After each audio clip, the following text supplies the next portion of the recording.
Oke, ya Pak. Assalamualaikum warahmatullahi wabarakatuh. Waalaikumsalam warahmatullahi wabarakatuh. Selamat pagi Bapak Ibu semua. Kita akhirnya bertemu lagi di pertemuan yang kedua ini.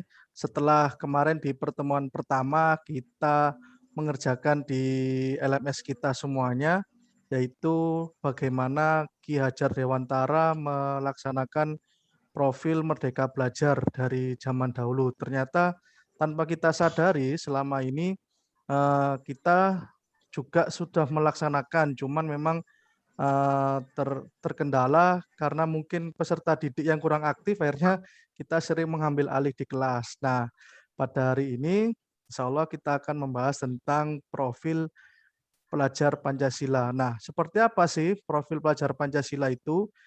Sebelum kita menuju ke materi, mungkin Bu Tias bisa memimpin doa dulu agar pembelajaran kita diberi kemudahan dan kelancaran hingga selesai.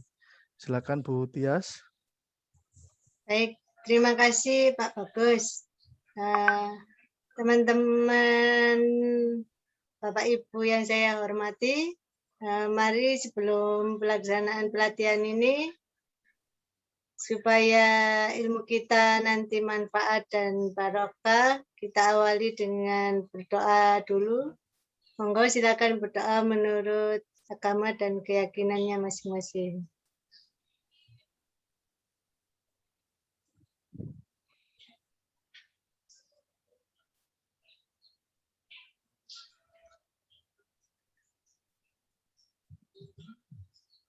Selesai. Baik, untuk layar dan mic saya persilakan, saya kembalikan lagi kepada Pak Bagus. Ya, terima kasih Bu Tias. Alhamdulillah kita sudah berdoa teman-teman semuanya, Bapak Ibu semua yang ada di sini. Semoga pembelajaran kita diberi kemudahan dan kelancaran hingga akhir. Oke, sebelum masuk ke materi inti, mungkin Pak Wahyu bisa memberikan ice breaking agar kita lebih bersemangat lagi ini di pertemuan kita di pagi hari ini. Silakan Pak Wahyu. Baik, Pak Bagus. Terima kasih waktunya Pak Bagus. Pagi hari ini kita bermain nggih Bapak Ibu nggih. Tidak bertujuan Siap Pak. Tidak ada mana apa-apa sih sebenarnya dari permainan yang akan kita mainkan ini, hanya sekedar untuk membuat kita ini loh, supaya tertarik ke kanan dan ke kiri. Nah, itu aja sih sebenarnya. Senang-senang aja. Baik Bapak Ibu, kalau ada kertas di sekitar Bapak Ibu boleh diambil sama pulpen atau pensil atau alat tulis yang lainnya. Jika tidak ada, boleh pakai notepad yang ada di komputernya atau pakai apalah di handphonenya gitu misalnya, nggak apa-apa. Atau sementara pakai kolom chat yang ada di Zoom juga boleh. Oke. Permainan kita kali ini untuk menyegarkan otak bernama Jika Maka. Nanti kita akan random. Jadi nanti akan random Bapak Ibu. Misalnya yang membacakan jika pertama kali itu Bu Kosia, maka yang membacakan maka berikutnya itu Bu Tias misalnya. Seperti itu. Nanti Pak Bagus boleh ikut main nggih? Enggak apa-apa nggih Pak Bagus nggih. Oh iya, enggak apa-apa Pak Wahyu. Monggo. Mohon izin Pak Bagus. Oke. Jadi begini contohnya. Yang ditulis Bu Hosiah misalnya jika saya lapar. Nah, ternyata yang ditulis Bu Tias itu jika saya sedih maka saya menangis. Nah, karena Bu Hosiahnya jika saya lapar, kemudian makanya kena Bu Tias, jadi Bu Tiasnya menjawab, maka saya menangis gitu. Seneng-seneng aja, nggak usah dipikir terlalu dalam. Ya. Paham nggih sampai sini nggih maksud permainannya nggih? Paham Pak, Ya, paham. Oke, rule permainannya sesederhana itu. Jadi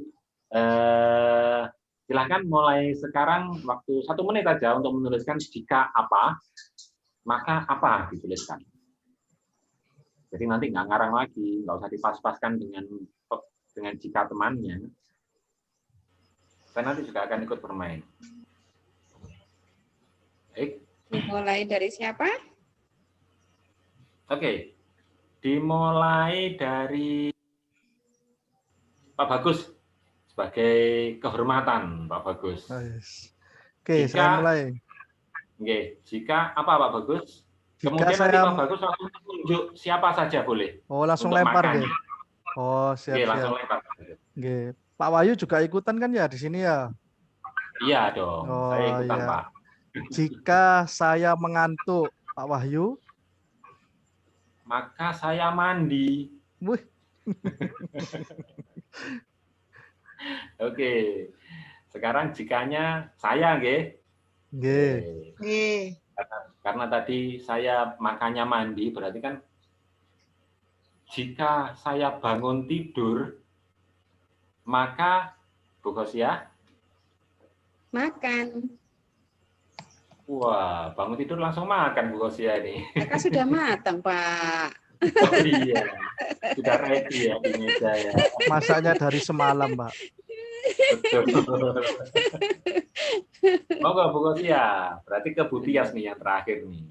Silakan Bu Khosia. Jika saya bermain, maka saya minum. Wah, permainannya minum dong, banyak-banyakan minum. Iya. Haus mungkin Pak saat enak bermain. Ini, makanya. Ya, seperti itu permainannya Bapak Ibu. Semoga bisa membuat membuat otak kita fresh ya dan siap untuk belajar hari ini. Begitu Pak Bagus, terima kasih waktunya untuk ice breaking-nya. Ya, terima kasih Pak Wahyu. Kalau dapat kita petik hikmahnya Bapak Ibu, permainan jika maka dari Pak Wahyu ini adalah mengasah fokus kita, ya, mengasah fokus kita ketika kita ditunjuk, maka langsung sigap untuk menjawab. Terkadang kita menyuruh murid kita, ayo nak fokus, tapi kita sebagai pendidik terkadang juga kehilangan fokus. Oke, sebelum masuk ke pembelajaran kita di pagi hari ini Bapak Ibu semuanya, saya ingin bertanya kepada Bapak Ibu semua. Bapak Ibu semua kan ini sudah mengajar sangat lama sekali. Kira-kira kepingin punya murid yang seperti apa sih? Kemudian apa ada kriteria khusus yang Bapak Ibu inginkan dan sampai sekarang belum terlihat di murid-murid panjenengan semua? Monggo. Siapa dulu yang mau berbagi pengalamannya? Bu Tias mungkin? Iya Pak, terima kasih atas waktunya. Assalamualaikum warahmatullahi wabarakatuh. Waalaikumsalam warahmatullahi wabarakatuh. Sebenarnya ada banyak Pak, harapan saya itu buat siswa-siswa saya itu ya. Jadi cuman mungkin kalau kita kategorikan ada 2 ya jadinya. Yang pertama itu tentu saja pengennya yang berakhlak baik ya. Kalau di saya karena sekolah Islam ya, jadi saya menyebutnya akhlak ya Pak. Ya. Atau kalau di ini itu berbudi luhur lah mungkin. Kalau itu dijabarkan ya bisa banyak Pak, macam-macam kan yang itu. Nah kemudian yang kedua itu adalah nilai akademiknya juga tinggi. Itu Pak mungkin yang bisa saya simpulkan Pak. Jadi ada 2, tapi sebenarnya itu kan mencakup banyak hal Pak di situ. Terima kasih Pak. Sama-sama Bu Tias. Kalau boleh saya tahu, apakah selama ini semuanya itu sudah tercapai Bu Tias? Apakah sudah nampak di murid-murid panjenengan? Ada yang sudah, ada yang belum Pak. Oh ya, alhamdulillah. Mungkin yang belum nanti bisa ditingkatkan lagi ya Bu Tias. Untuk yang lainnya bagaimana? Adakah keinginan begitu khusus untuk ini loh murid saya itu, saya kepingin murid saya yang seperti ini. Bagaimana Bu Khosia atau Pak Wahyu? Yes, saya dulu Pak Bagus. Mungkin selama ini yang saya harapkan dari siswa saya adalah yang berpikir kreatif. Nah, dari kreatif itu kan selama ini anak itu hanya mementingkan dirinya sendiri. Kan karena ini kan dunianya kan dunia gadget. Jadi dia hanya cenderung untuk memikirkan diri sendiri dengan bermain game atau yang lainnya daripada memikirkan apa sih belajar itu sebenarnya gitu. Mungkin itu dari saya, Pak. Oh ya, terima kasih Bu Khosia. Kemudian bagaimana dengan Pak Wahyu? Iya, terima kasih waktunya Pak Bagus. Hampir sama sih kalau nggak salah dengan yang disampaikan Bu Tias ya, ada 2 ya. Jadi berakhlak dan punya nilai yang bagus ya. Tapi kalau di saya ada sedikit saya ambil dari ini ya, dari visi dan misi. Ada 2 yang menurut saya sangat penting sekali, yaitu imtak dan iptek. Jadi imtaknya bagus, iman dan takwanya bagus, dan siswa tersebut mempunyai pengetahuan yang mumpuni di ilmu pengetahuan dan teknologinya. Jadi akhiratnya dapat, dunianya juga dapat gitu Pak. Seperti itu Pak Bagus. Oh ya, terima kasih Pak Wahyu. Berarti hablum minannas dan hablum minallahnya dapat semua nggih, Pak? Seperti itu kira-kira Pak Nggih, Bagus. siap.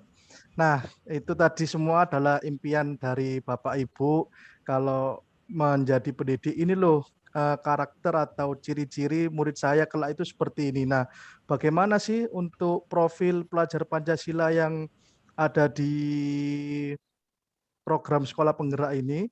Mari kita lihat bersama Bapak Ibu. Sebelumnya saya mohon izin share screen sebentar nggih. Nah, ini kalau tadi kan impian Bapak Ibu semuanya. Nah, akan tetapi di sini pemerintah khususnya Kemendikbud itu memiliki beberapa standar yang dinamakan profil pelajar Pancasila. Apa itu profil pelajar Pancasila? Yaitu profil lulusan yang bertujuan menunjukkan karakter dan kompetensi yang diharapkan untuk diraih dan menguatkan nilai-nilai luhur Pancasila peserta didik dan para pemangku kepentingan. Jadi begini Bapak Ibu, di samping kita memahami profil pelajar Pancasila, nantinya profil pelajar Pancasila ini adalah sebagai dasar dalam kita menentukan capaian pembelajaran, kemudian kita menentukan alur tujuan pembelajaran, hingga kita membuat modul ajar, di mana materi-materi yang sudah saya sebutkan barusan nanti akan kita pelajari di hari berikutnya. Nah, untuk hari kedua ini kita fokus ke hal yang mendasar dulu, yaitu tentang profil pelajar Pancasila. Seperti yang sudah disebutkan Bu Tias, tentang berakhlak mulia dan nilai tinggi, kemudian Bu Khosia yang menitik beratkan pada kreatif, dan Pak Wahyu terkait iptek dan imtak tadi. Nah, ternyata impian pelajar dari Bapak Ibu semua sudah tercakup, bahkan ada di salah satu dari 6 yang ada pada profil pelajar Pancasila. Nah, profil pelajar Pancasila yang pertama tentunya beriman, bertakwa kepada Tuhan yang Maha Esa, berakhlak mulia, seperti yang dikatakan Bu Tias dan Pak Wahyu tadi. Nah, kemudian yang kedua, harus berkebinekaan global. Nah, karena kita di Indonesia ini Bapak Ibu, banyaknya keberagaman, maka bagaimana peserta didik ini diajarkan untuk dapat menghargai sesama dan dapat memberikan toleransi terhadap sesama, terhadap perbedaan yang ada pada diri temannya masing-masing. Nah, kemudian harus mandiri. Yang ketiga adalah mandiri. Bagaimana peserta didik kita latih sebagai manusia yang memiliki daya juang sehingga dapat menyelesaikan masalahnya sendiri. Akan tetapi namanya juga kita sebagai makhluk sosial, maka yang keempat, profil pelajar Pancasila yang keempat yaitu bergotong royong. Walaupun siswa kita memiliki daya juang yang tinggi, tidak menutup kemungkinan bahwa siswa kita juga boleh bergotong royong, tentunya dengan hal yang positif, bukan bergotong royong hal yang negatif. Nah, kemudian yang selanjutnya, Profil pelajar Pancasila yang harus dimiliki oleh pelajar kita yaitu bernalar kritis. Maka siswa kita diajarkan bagaimana jika menemukan suatu informasi, maka harus dipikir dahulu tentang asalnya maupun kebenarannya. Apalagi Bapak Ibu semua di sini guru informatika ya, otomatis sangat sering mendengar kata-kata hoaks maupun menerima berita hoaks. Nah, bagaimana cara kita untuk memilah dan memilih berita-berita tersebut juga dapat dilakukan oleh anak-anak kita. Dan yang terakhir, seperti kata Bu Khosia tadi, bahwa anak-anak ini harus memiliki pemikiran yang kreatif, dapat membuat yang baru. Nah, apakah harus baru Bapak Ibu? Jadi tidak harus melulu harus baru, nggih. Termasuk apabila peserta didik kita dapat ATM, maksudnya ATM itu bagaimana? Amati, tiru, dan modifikasi, kemudian menghasilkan yang baru, maka itu juga bisa dikatakan berpikir kreatif. Mengapa demikian? Karena kan siswa Bapak Ibu semua tentunya pertama menganalisis, oh suatu barang ini apa ya yang kurang, maka dari itu dia tambahin. Misalkan begini Bapak Ibu, anak didik Bapak Ibu semuanya membeli singkong keju. Singkong keju ini kok renyah ya, tetapi rasanya kok asin saja. Akhirnya dia mulai berpikir, kira-kira kalau diberi rasa coklat bagaimana? Oh ternyata enak juga. Akhirnya anak-anak didik Bapak Ibu semuanya bahkan bisa memodifikasi resepnya maupun menjual produk yang baru dari singkong keju itu tadi. Nah, dari 6 profil pelajar Pancasila yang sudah saya jelaskan barusan Bapak Ibu, tentunya semalam Bapak Ibu juga sudah membaca di LMS-nya semua, di sesi asinkronusnya. Mungkin masih ada yang dibingungkan atau mau ditanyakan Bapak Ibu.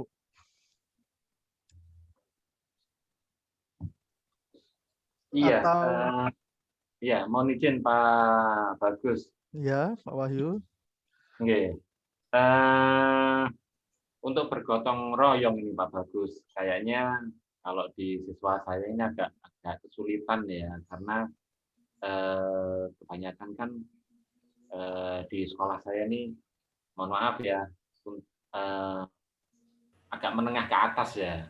Jadi tingkat keegoisan mereka itu tinggi sekali Pak Bagus.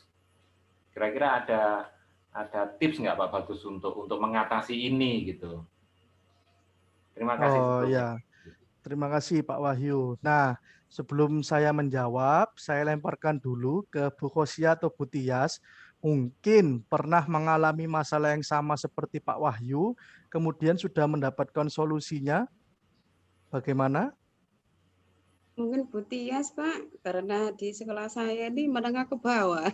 Oh, iya. Bagaimana Bu Tias? Apakah pernah mengalami hal yang sama seperti Pak Wahyu?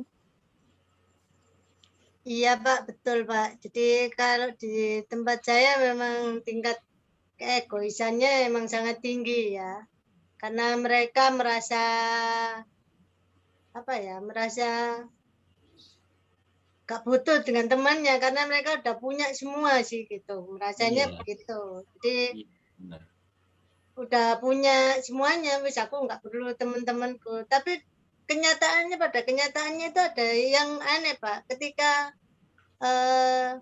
mereka ulangan itu malah itu Pak gotong royong jadinya. Tapi kalau dalam hal yang lain nggak mau gotong royong Pak. Ini yang aneh Pak jadinya. Ya, terima kasih Bu Tias. Nah, maka dari itu tadi Bapak Ibu saya menggarisbawahi bahwa bergotong royong dari sisi yang positif. Nah, mungkin begini Iya. Pak Wahyu, kalau boleh saya berbagi pengalaman di sekolah Iya, saya. Kebetulan juga basicnya orang tua mereka juga menengah ke atas. Mungkin bisa dilakukan pembelajaran di luar ruangan Pak Wahyu. Nah, ini kalau mungkin untuk TIK memang agak sulit ya Bapak Ibu, tetapi kalau kami mencoba di sekolah itu, kami memberikan suatu persoalan di mana itu yang ada di sekitar mereka. Misal berbagi kepada sesama. Jadi anak-anak mungkin bisa diberikan tugas untuk membawa nasi bungkus begitu. Kemudian nantinya mereka sendiri yang membagikan. Nah, otomatis gotong royong di situ akan terbentuk sendiri Pak Wahyu. Misalkan ada temannya yang kurus begitu, kan tidak mungkin mengangkat nasi yang begitu banyak. Nah, mungkin nanti teman yang badannya agak besar nanti mungkin secara tidak langsung akan punya kepedulian untuk membantu Pak Wahyu untuk mengangkatkan nasi dari temannya itu tadi. Kemudian ketika membagi kepada orang, jadi ada yang membawa nasi, ada yang bertugas membagikan. Nah, mungkin bisa diberikan permasalahan-permasalahan sosial yang seperti itu. Itu kalau pengalaman saya Pak Wahyu. Bisa diterapkan atau dimodifikasi sedikit sama panjenengan semuanya. Begitu Pak Wahyu kalau dari saya. Iya. Terima kasih Pak Agus. Berarti ini ya lebih didekatkan ke masalah-masalah yang bersifat sosial gitu, supaya mereka empatinya muncul gitu. Iya, betul begitu Pak Wahyu. Terima kasih Pak Bagus sarannya. Sama-sama Pak Wahyu. Kalau begitu saya bertanya satu pertanyaan Bapak Ibu, silakan nanti ada yang menjawab, kemudian silakan ditanggapin. Menurut Bapak Ibu semuanya, apakah ada nih kondisi pelajar kita yang harus dirubah? Nah, jika memang ada, profil Pancasila yang manakah yang harus diberi penguatan kepada mereka selain gotong royong yang disebutkan Pak Wahyu tadi? Kalau saya sih mohon izin ya Pak, saya menjawab dulu nih. Kalau menurut saya sih ini yang kebinekaan itu Pak, karena saya merasa bahwa sekarang ini anak-anak itu sudah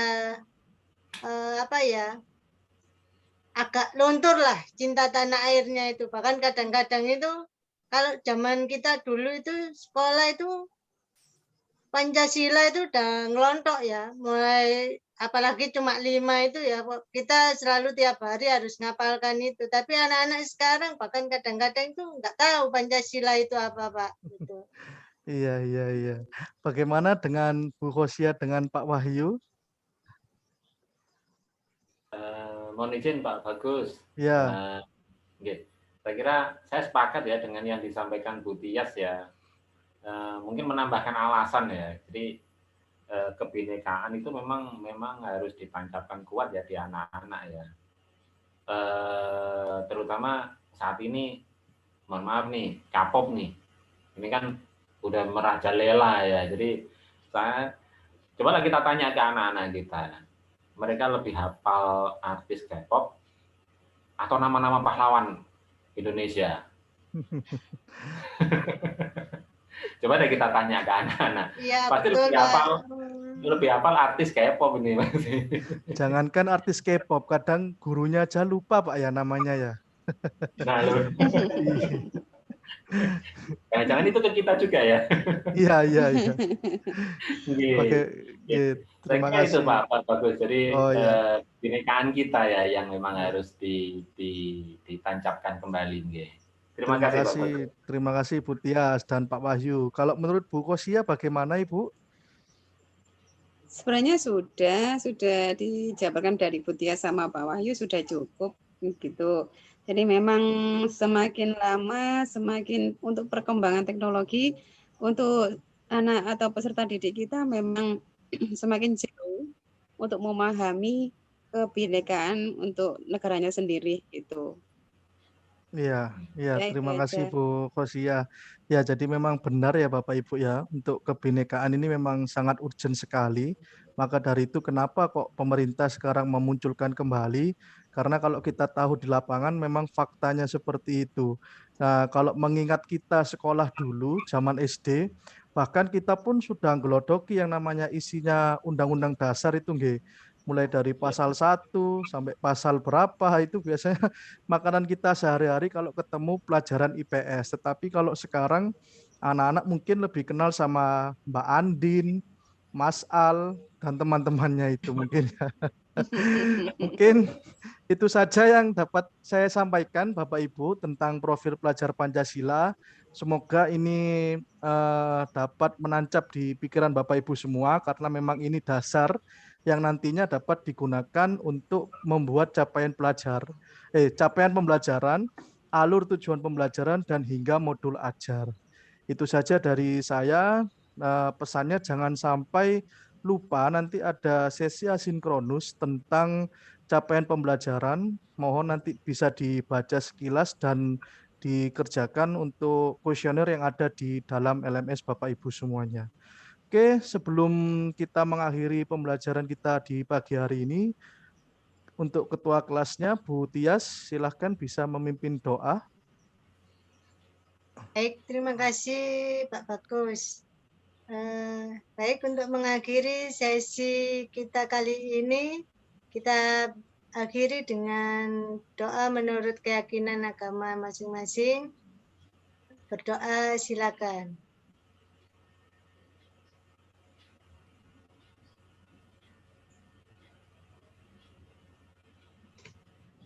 Selesai. Ya, terima kasih Bu Tias. Nampaknya diskusi kita di pagi hari ini sangat seru sekali Bapak Ibu sampai waktunya kelewatan. Semoga besok kita kembali lagi dengan kondisi yang lebih sehat, lebih prima, dan sehingga kita bisa menerima materi dengan lebih mudah. Terima kasih semuanya Bapak Ibu. Mohon maaf kalau ada salah-salah kata pada pagi hari ini. Wassalamualaikum warahmatullahi wabarakatuh. Waalaikumsalam warahmatullahi wabarakatuh.